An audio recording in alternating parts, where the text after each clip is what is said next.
السلام علیکم ورحمۃ اللہ وبرکاتہ۔ اعوذ باللہ من الشیطان الرجیم، بسم اللہ الرحمن الرحیم۔ رب اشرح لی صدری ویسر لی امری واحلل عقدۃ من لسانی یفقہوا قولی۔ اللہم صل علی محمد وآل محمد وعجل ولیک الفرج۔ ابتدا اور حمد و ثنا ہے اس پاک پروردگار عالم کے لیے کہ جس نے انسان کو ہدایت قبول کرنے والی مخلوق بنائی۔ سب سے پہلے ہم آپ کو پروگرام خلاصہ قرآن میں خوش آمدید کہتے ہیں۔ آج کا جو ہمارا موضوع ہے وہ ہے 14ویں پارے کا خلاصہ۔ اس پارے کے مفسرین قرآن نے دو حصوں میں تقسیم کیا ہے اس پارے کو، جس میں سے پہلا حصہ ہے سورہ ہجر مکمل اور دوسرا حصہ ہے سورہ نحل مکمل۔ پہلے ہم آتے ہیں سورہ ہجر کی طرف کہ اللہ پاک نے ان میں کون سے موضوعات پر گفتگو کی ہے۔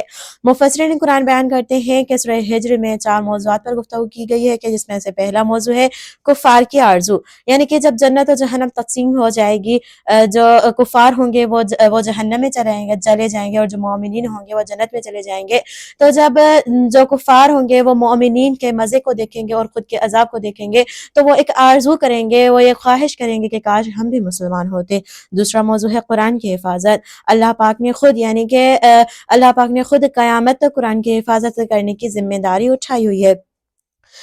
تیسرا جو موضوع ہے وہ ہے انسان کی تخلیق۔ اللہ تعالیٰ نے انسان کو ایک یعنی کہ بدبودار خشک مٹی سے بنایا ہے اور اس کو مسجود ملائکہ بنایا، اور اسی انسان کو اللہ تعالیٰ نے اپنے علم میں سے اسی انسان کو علم عطا کیا، اور جب یعنی کہ وہ مسجود ملائکہ بن گیا تو شیطان مردود قرار پایا، اور اللہ تعالیٰ سے شیطان نے تا قیامت تک انسانوں کو گمراہ کرنے کی قسم کھا رکھی تھی۔ اس کے بعد یعنی کہ جو تیسرا موضوع ہے وہ ہے 3 قصے۔ 3 قصوں میں سے پہلا جو قصہ ہے وہ ہے حضرت ابراہیم علیہ السلام کا قصہ، کہ جب حضرت ابراہیم علیہ السلام ضعیف ہو چکے تھے، ان کی یعنی کہ زوجہ جو تھی وہ بھی ضعیف ہو چکی تھی، اس وقت اللہ تعالیٰ نے کچھ فرشتوں کے ذریعے حضرت ابراہیم علیہ السلام کو یہ خوشخبری پہنچائی کہ اس عمر میں بھی اللہ تعالیٰ آپ کو ایک فرزند عطا کرے گا۔ ان کی زوجہ کو جہاں وہ خوش ہو رہی تھی وہاں پر ان پر تعجب کی کیفیت بھی طاری تھی۔ حضرت ابراہیم علیہ السلام کو فرشتے کہنے لگے کہ آپ مایوس نہ ہو، آپ اتنا تعجب نہ کھائیں، کیونکہ ہم جو آپ کو خوشخبری سنا رہے ہیں وہ خوشخبری بالکل حق اور سچ پر ہے۔ حضرت ابراہیم علیہ السلام نے کہا کہ یعنی کہ خدا کی رحمت سے تو مایوس ہونا ظالموں کا، گمراہوں کا کام ہے۔ اس کے بعد جو دوسرا قصہ بیان کیا گیا ہے وہ ہے فرشتے جب حضرت ابراہیم علیہ السلام کے پاس سے ہو کر جب حضرت لوط علیہ السلام کے پاس پہنچے تو انہیں جا کر خدا کا یہ پیغام پہنچایا کہ لوط، آپ اپنے اہل و عیال کے ساتھ، آپ اپنے مومنین کے ساتھ راتوں رات اس بستی سے نکل جائیں، کیونکہ صبح ہوتے ہی اللہ پاک اس بستی والوں کو اپنے عذاب کے تلے ان کو دبا دے گا، ان کو یعنی کہ عذاب کا مزہ چکھائے گا، کیونکہ اللہ پاک ان کے ناپاک وجود سے اپنی زمین کو پاک کرنا چاہتا ہے۔ اب ہم آتے ہیں تیسرے قصے کی جانب کہ جو ہے اصحاب الحجر کا قصہ، جس کے نام پر اس سورہ کا بھی نام ہے۔ اصحاب الحجر کا قصہ، ان سے مراد کون سی قوم ہے؟ ان سے مراد قوم سمود ہے، جو کہ حضرت صالح علیہ السلام کی قوم ہے۔ حضرت صالح علیہ السلام نے ان کو کئی بار خدا کی عبادت کی، خدا کی وحدانیت کی ترغیب دی، دین خداوندی کی طرف بلایا، لیکن انہوں نے ہر بار خدا کے دین کا انکار کیا، خدا کی طرف سے دی ہوئی ہدایت کا انکار کیا۔ حتیٰ کہ اللہ پاک نے ان کو دین کی طرف ترغیب دلانے کے لیے اللہ پاک نے اپنے نبی کو معجزہ عطا کیا۔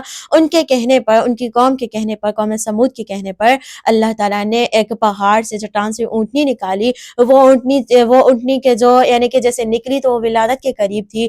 وہ اونٹنی جب نکلی تو وہ خود بھی ایک معجزہ تھی، لیکن اپنے اندر بھی کئی معجزے سموئے ہوئے تھی، کئی معجزوں کو سمیٹے ہوئے تھی۔ کیسے؟ کیونکہ اس کا جو جسم تھا، اس کی جسامت جو تھی وہ عام طور سے یعنی کہ معمولی طور پر بہت ہی غیر معمولی طور تھی، یعنی کہ وہ بہت ہی بڑی تھی اور اس سے یعنی کہ بہت سارا دودھ نکلتا تھا۔ یہ خدا کی نعمتوں میں سے ہے۔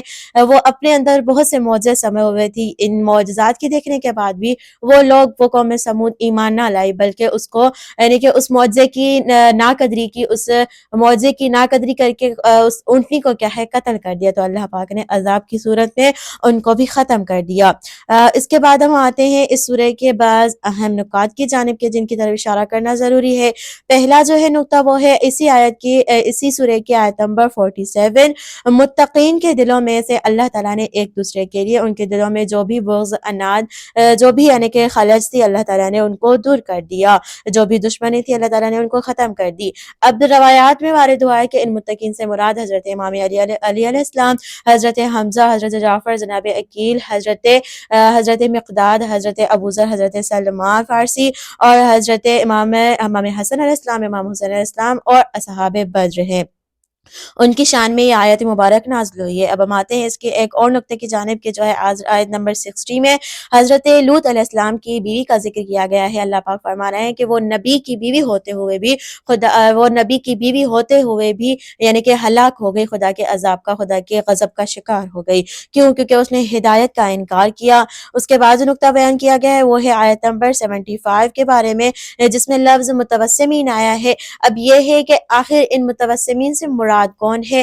روایات بتاتی ہیں کہ ان متوسمین سے مراد پہلے حضرت امام علی ابن ابی طالب علیہ السلام، ان کے بعد امام حسن حسین، امام زین العابدین، امام محمد باقر علیہ السلام، یعنی کہ امام رسول خدا کی نسل سے جو بھی 12 امام ہیں، اس سے مراد وہ ہستیاں ہیں۔ اب ہم آتے ہیں اس کے دوسرے نقطے کی جانب کہ جو ہے آیت نمبر 94 میں، کہ ابن عباس کہتے ہیں کہ اس آیت میں اللہ پاک نے اپنے رسول کو جو علل اعلان تبلیغ کرنے کا حکم دیا ہے، آخر وہ کون سی بات ہے کہ جس کا علل اعلان تبلیغ کرنے کا حکم دیا گیا ہے؟ روایات میں آیا ہے کہ اس سے جو مراد ہے وہ ہے جو یعنی کہ علل اعلان تبلیغ کرنے کا حکم دیا گیا ہے وہ ہے قرآن اور اہل بیت کی فضیلت کا بیان۔ اب ہم آتے ہیں اس کے دوسرے حصے کی جانب کے جو ہے سورہ نحل، اس میں بھی 5 باتیں مذکور ہے، 5 موضوعات پر گفتگو کی گئی ہے کہ جس میں سے پہلا ہے توحید، یعنی کہ اس سورہ میں اس کے پہلے حصے میں توحید پر واضح دلائل موجود ہیں، کس طرح کہ اللہ تعالیٰ نے زمین کو فرش اور آسمان کو چھت قرار دیا، انسان کو نطفے سے پیدا کیا، چوپائے پیدا کیے اور ان چوپایوں کو یعنی کہ ان کے مالک کے لیے مختلف منافع کا حامل قرار دیا، ان کے لیے جمال اور حسن زینت قرار دی، اپنے مالک کے لیے فخر و جمال کا باعث بھی ہوتے ہیں۔ اور اس کے علاوہ یعنی کہ جو اللہ تعالیٰ نے چوپائے خلق کیے ہیں، جیسے کہ گھوڑے، خچر، گدھے پیدا ہوئے جو بار برداری کا کام کرتے ہیں، انسان کا یعنی کہ انسان کی مدد کرتے ہیں، بار برداری کے کام آتے ہیں، اور ان میں رونق و زینت بھی شامل ہوتی ہے، بارش وہی برساتا ہے اور اسی بارش کے ذریعے زمین میں سبزہ بھی وہی اگاتا ہے، مختلف قسم کے پھل اور میوہ جات کو بھی وہی خلق فرماتا ہے۔ یہ ساری نعمت اللہ پاک نے انسانوں کے لیے خلق فرمائی ہے، یعنی کہ اللہ تعالیٰ اسی بارش کے ذریعے زیتون، کھجور، انگور اور دوسرے بہت سارے میوہ جات اور غلے وہی فرماتا ہے، وہی پیدا کرتا ہے۔ رات اور دن، سورج اور چاند کا نظام، یعنی کہ زمین اور آسمان کا نظام، یہ سب اللہ تعالیٰ کے دست قدرت میں ہے۔ اللہ تعالیٰ نے یعنی کہ جو پانی میں جو سواریاں ہیں، اللہ پاک نے ان سواریوں کو اور جو بار برداری والے جانور ہیں، اللہ تعالیٰ نے ان سب چیزوں کو انسان کے تابع قرار دیا ہے، فقط اور فقط انسان کی سہولیات کے لیے۔ یہ اللہ پاک کی طرف سے انسان کو عطا کی ہوئی نعمتیں ہیں، وہ بے پناہ نعمتیں ہیں کہ جن کا انسان شکر ادا کرنا بھی چاہے تو پھر بھی شکر ادا نہیں کر سکتا ہے۔ اس کے بعد جو دوسرا موضوع ہے وہ ہے رسالت۔ اللہ پاک نے رسول خدا صلی اللہ علیہ وسلم کو حکم دیا ہے کہ آپ لوگوں کو ایک یعنی کہ اچھی واعظ و نصیحت کے ذریعے، اچھے اخلاق کے ذریعے آپ ان کو دین کی طرف راغب کریں۔ ہاں، اس راستے میں جو آپ کو مشکلات پیش آتی ہیں آپ ان پر صبر کریں اور تنگ دل نہ ہو، بلکہ آپ ان مشکلات پر صبر کریں، بے شک اللہ پاک صبر کرنے والوں کے ساتھ ہے، ان اللہ مع الصابرین۔ اس کے بعد جو نقطہ بیان کیا گیا ہے وہ ہے شہد کی مکھی۔ اللہ پاک نے شہد کی مکھی میں بھی عجیب قسم کے یعنی کہ اپنی قدرت کے نظارے رکھے ہیں۔ یہ شہد کی مکھی یعنی کہ اپنا جو چھتا بناتی ہے وہ پہاڑوں میں بناتی ہے، درختوں میں بناتی ہے، خدا کے حکم سے مختلف قسم کے مختلف رنگ کے، مختلف ذائقہ کے، مختلف قسم کے پھلوں اور پھولوں سے رس چوستی ہے اور انہیں جم کرتی ہے، اللہ پاک ان سے وہ شہد نکالتا ہے۔ اب اس میں خدا کی قدرت یہ ہے کہ اللہ پاک نے اس شہد کی مکھی میں بیماروں کے لیے شفا رکھی ہے۔ اس کے بعد جو نقطہ بیان کیا گیا وہ ہے جامع آیت، یعنی کہ یہ جو آیت ہے وہ ہے اس سورہ کی آیت نمبر 90 ہے، جس میں اللہ تعالیٰ نے 3 باتوں کو انجام دینے کا حکم دیا ہے اور 3 باتوں سے پرہیز کرنے کا حکم دیا ہے۔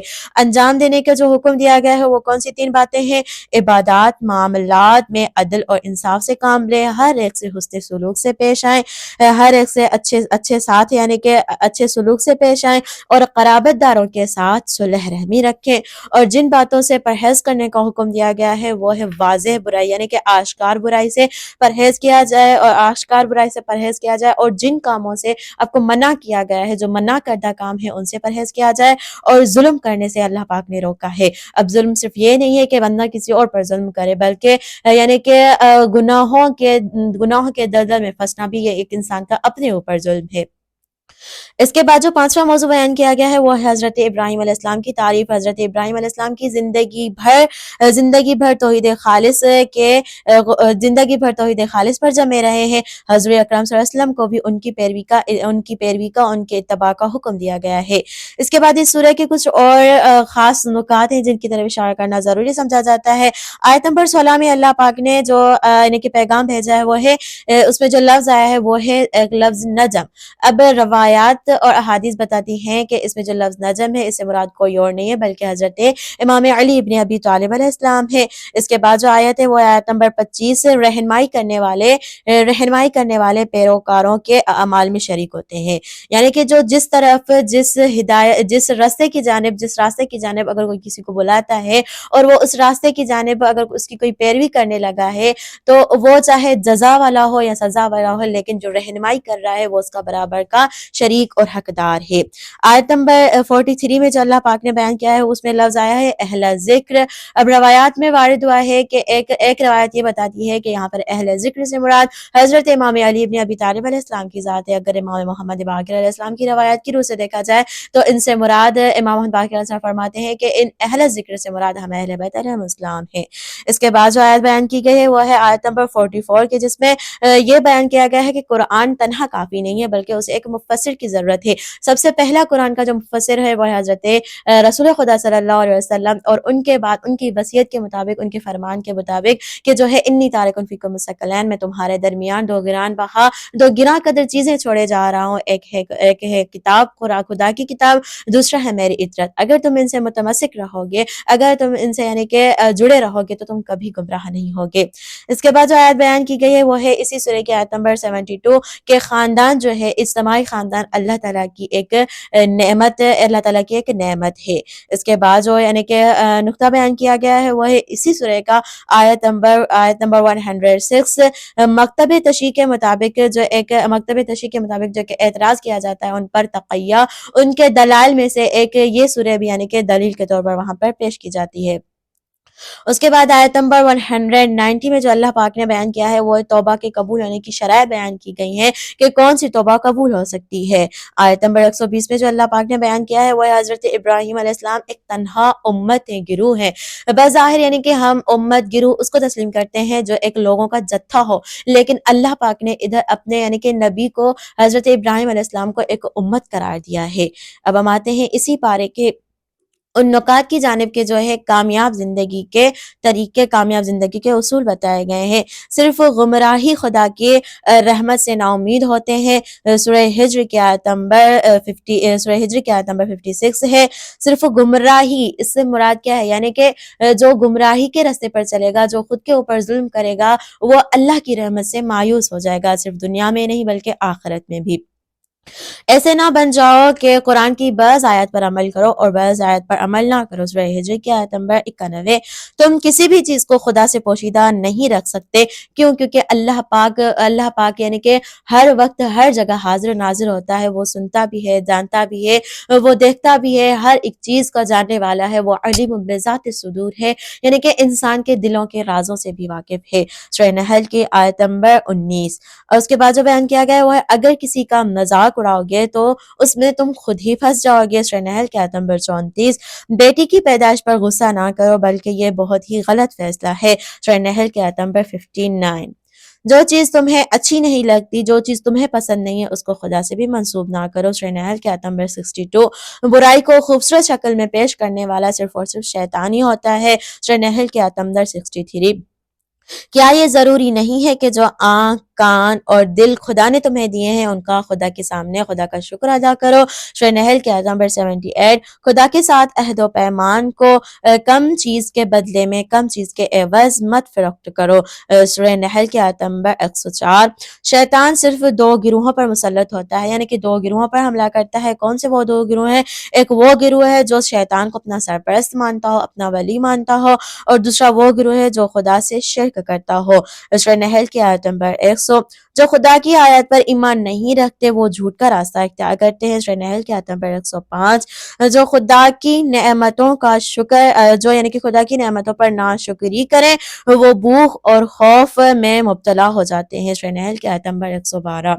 آخر میں حق تعالیٰ سے یہی دعا ہے کہ اللہ پاک ہمیں قرآن کی ان نیک تعلیمات پر عمل کرنے کی توفیق عطا فرمائے، اور اول و آخر ہماری یہی دعا ہے کہ اللہ پاک ہمارے آخری نجات دہندہ امام زمانہ کا جلد از جلد ظہور فرمائے، ہمیں ان کے آوان انصار میں شمار فرمائے۔ ربنا تقبل منا انك انت السميع الدعاء اللهم صل على محمد وآل محمد وعجل لوليك الفرج والسلام۔ التماس دعا۔